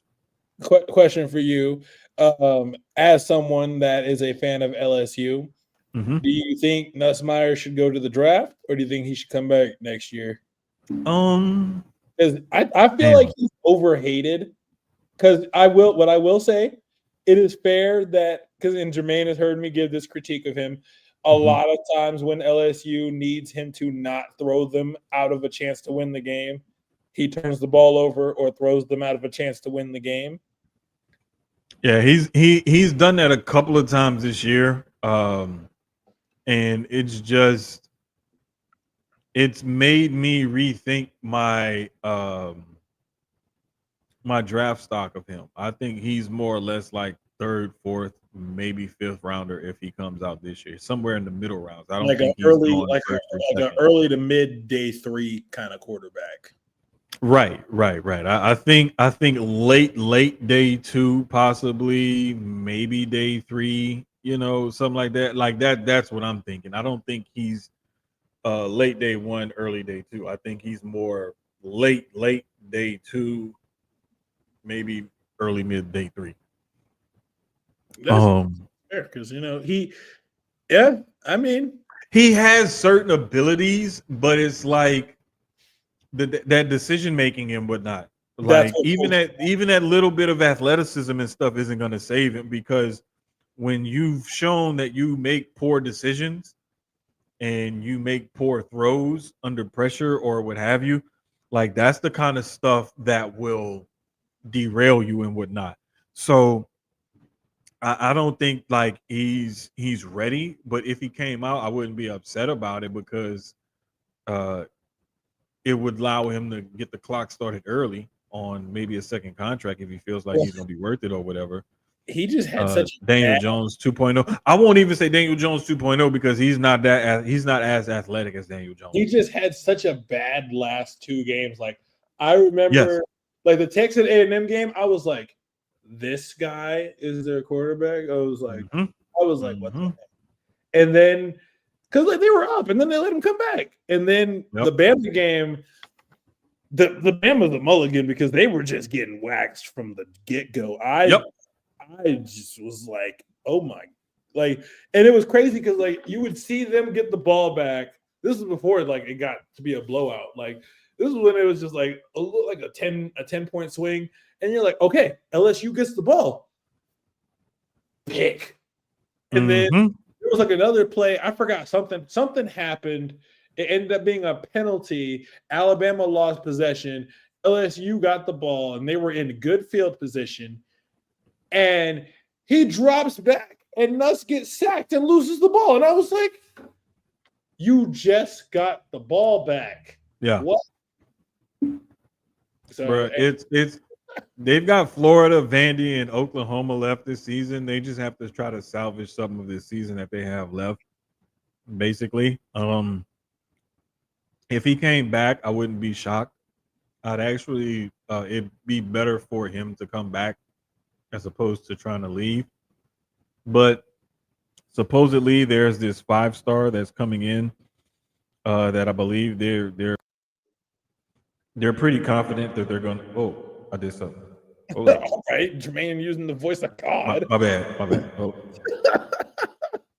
Hold up. I think No. Hello.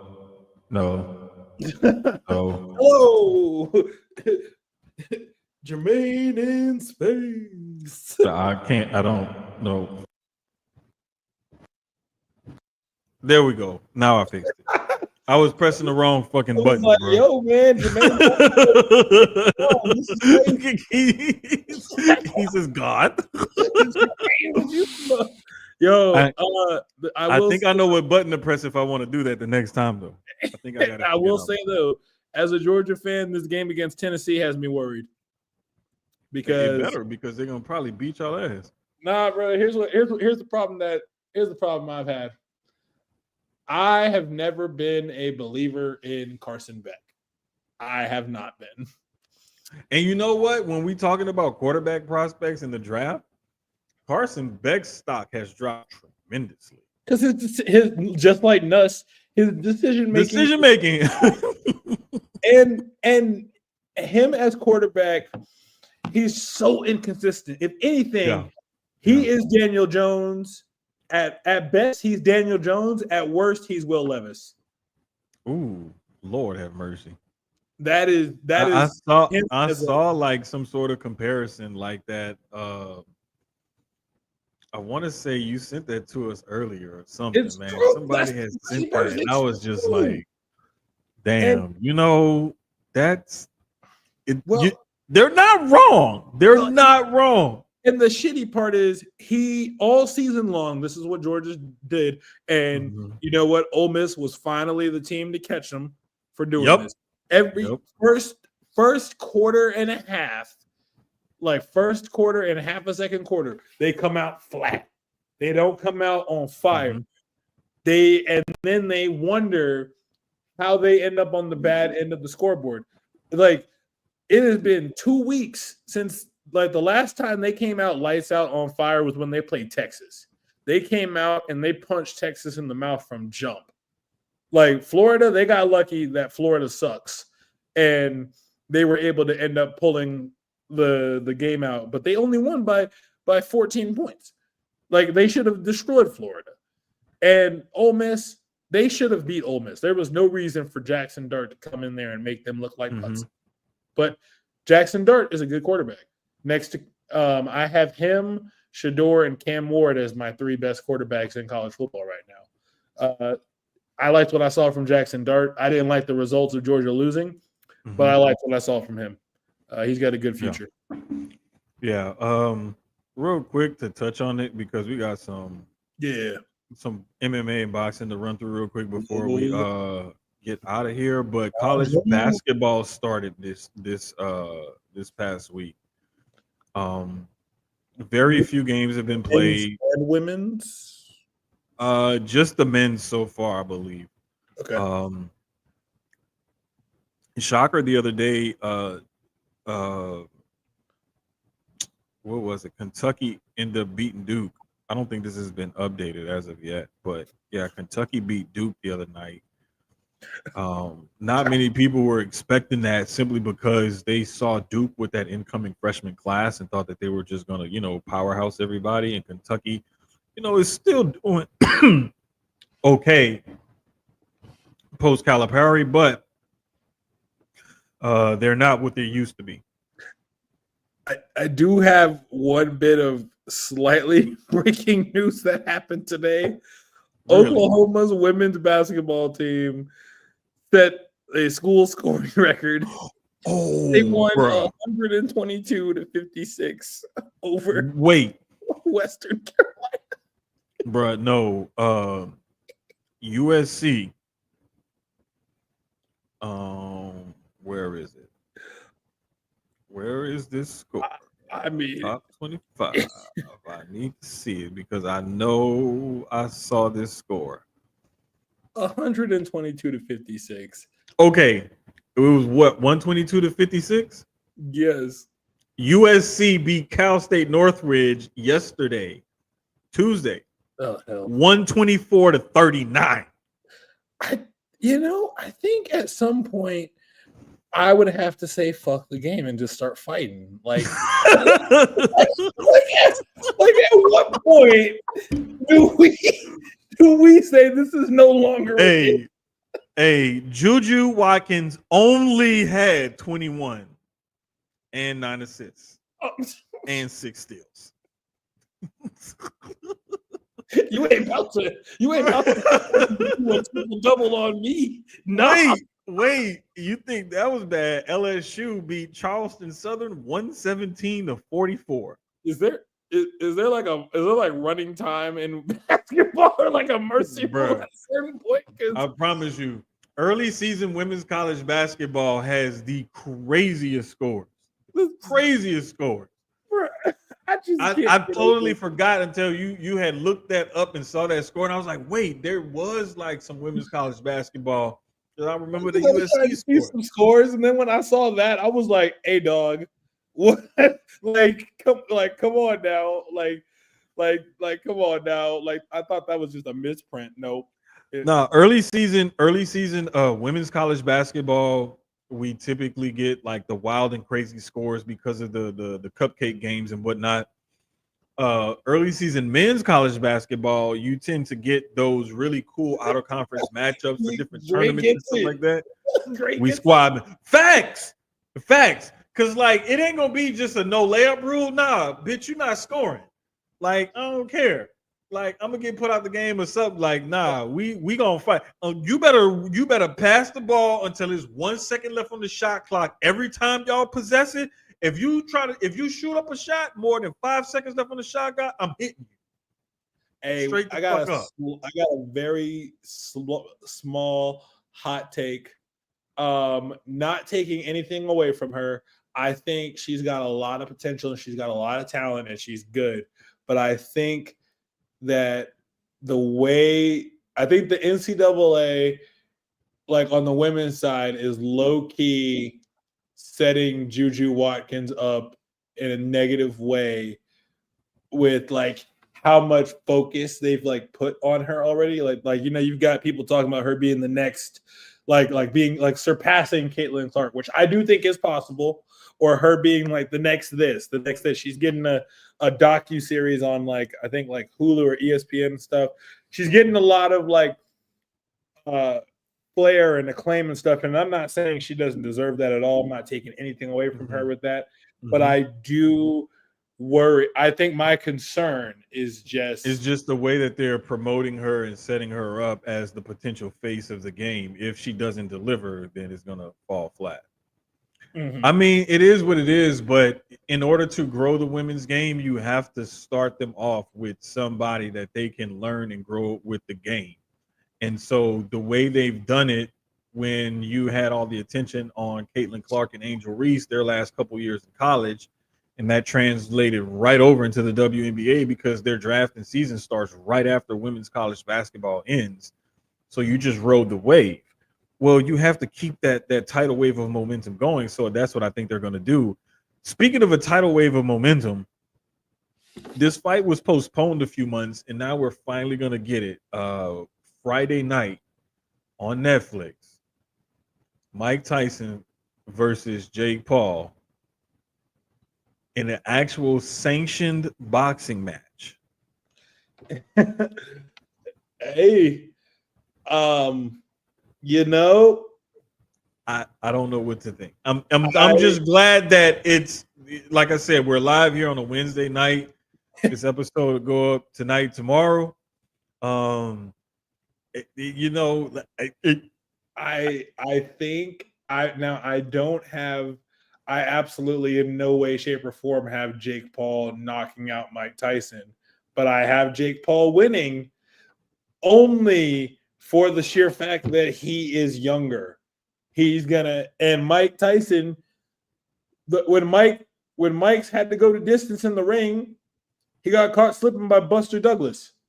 And Jake Paul's not about to drop in round 1 or round 2. Mike, as strong as he is, as much as I'm not taking a punch from Iron Mike, you can't pay me no amount of money to do that.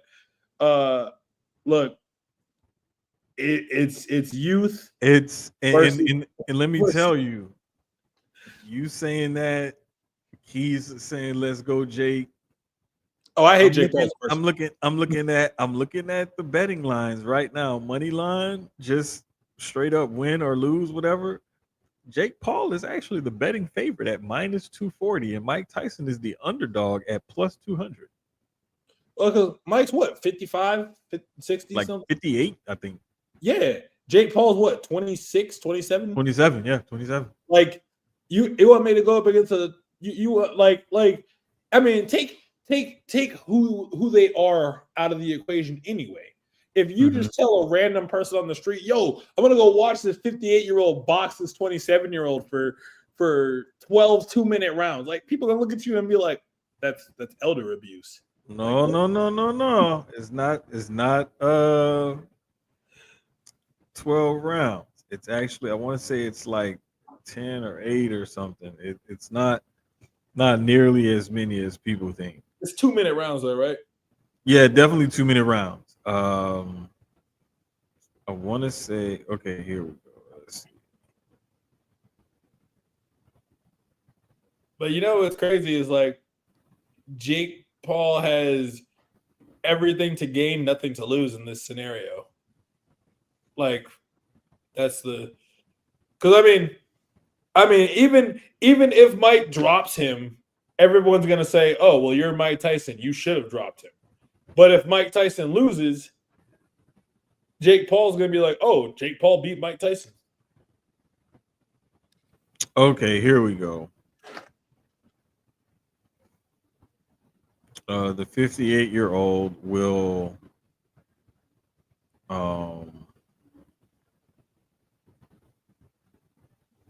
Hey man, hats off to him for not backing down from a challenge, though. I'll give Mike that. He got some cojones. 8 2-minute rounds, and they will have 14-ounce gloves.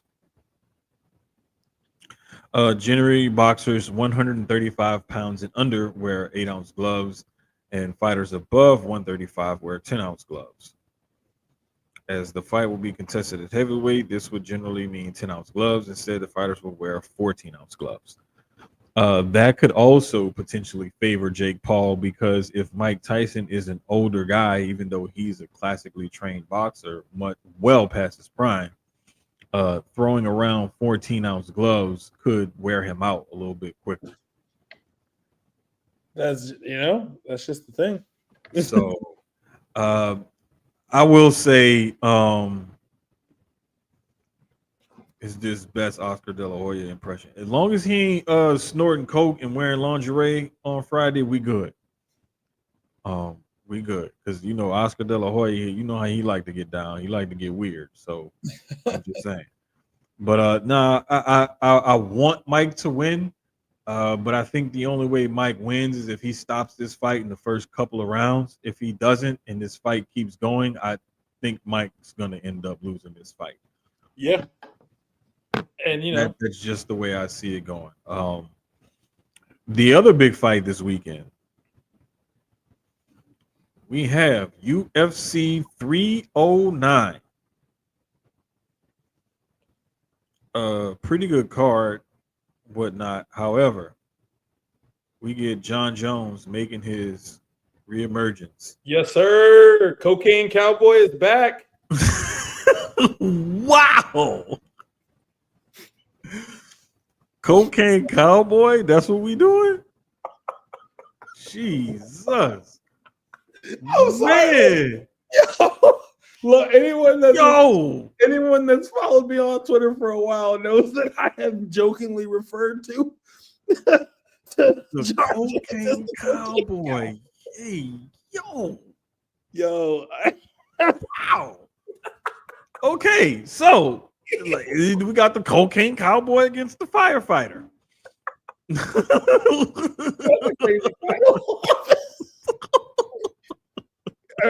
But you know what's crazy is, as much of a huge Bones Jones fan as I am, I think Steve's gonna win this one. You really?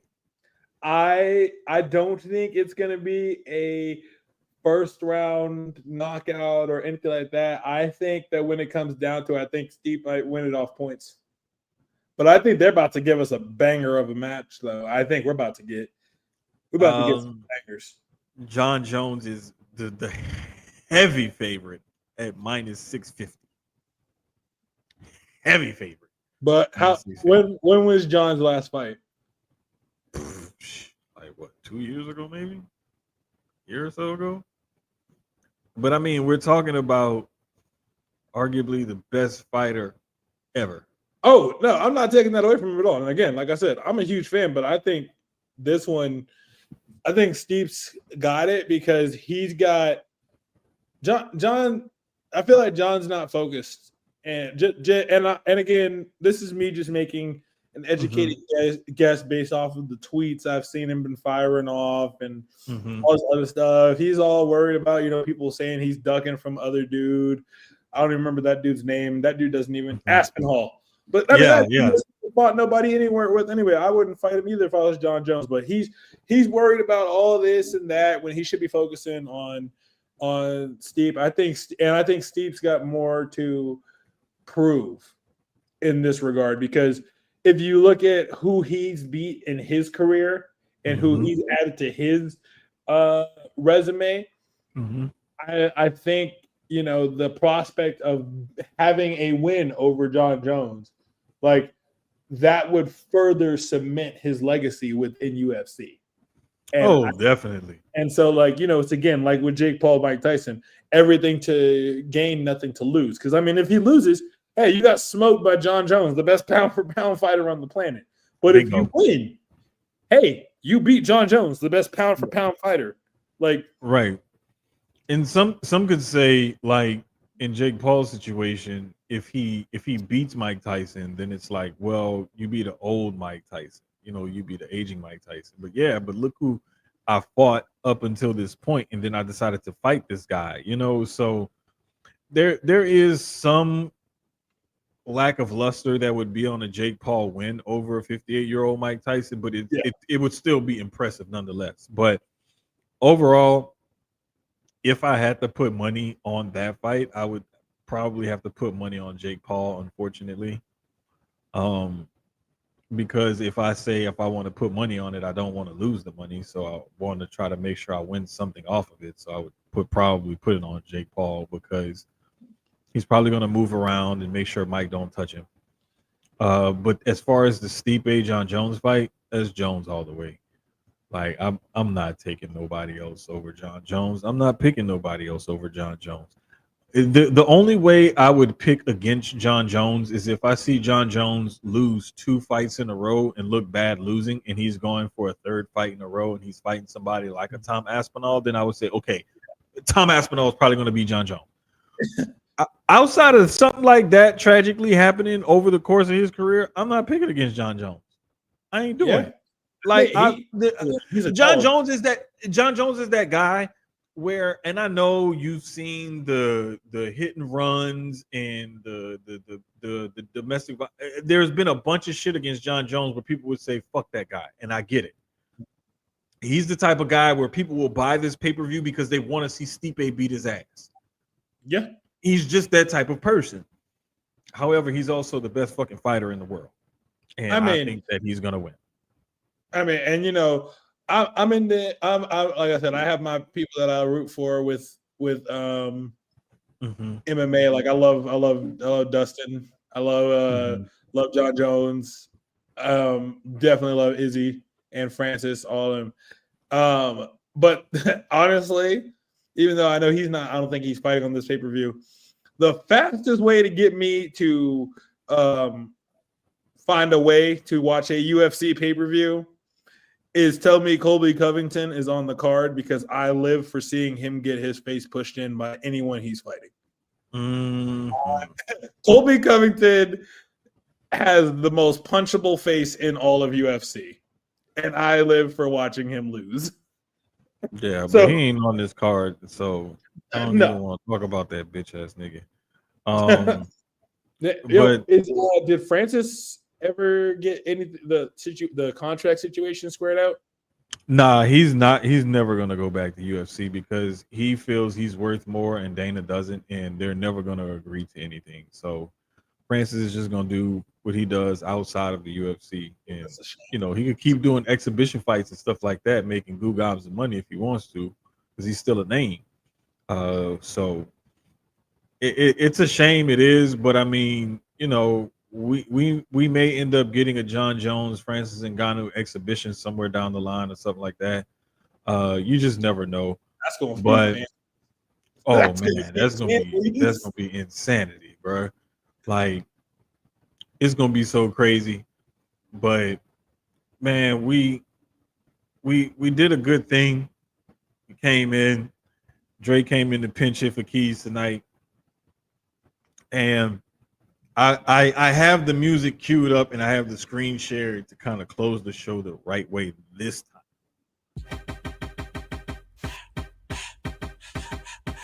Whoa there. What kind of nigga that be full of that drone? What kind of nigga fish up like an Eskimo? Juve, what kind of nigga wanna be like me? A nigga that wanna go get that new Lexus G. What kind of nigga got 10 round this neck? What? 20 on this wrist? What? Money by the deck? My nigga, what kind of... What a song. Hey man, I had to put this on because we had watched the Louisiana Reunion Fest a couple weeks ago, right? Well, I ain't get to play nothing last week because I fell asleep. We just punted on the show last week. So I was determined to play something this time. So here we go. But for Keyz, appreciate you, bro. We know you at work. We hope we entertained y'all tonight. For Dre Lax Podcast, CDB Multimedia. For the sponsors, Gerald Blasters, Inplay Dogs, CDB Pod, Susio Boys Pod, Aim High, Four Corners of Commentary, everybody else, and the new show.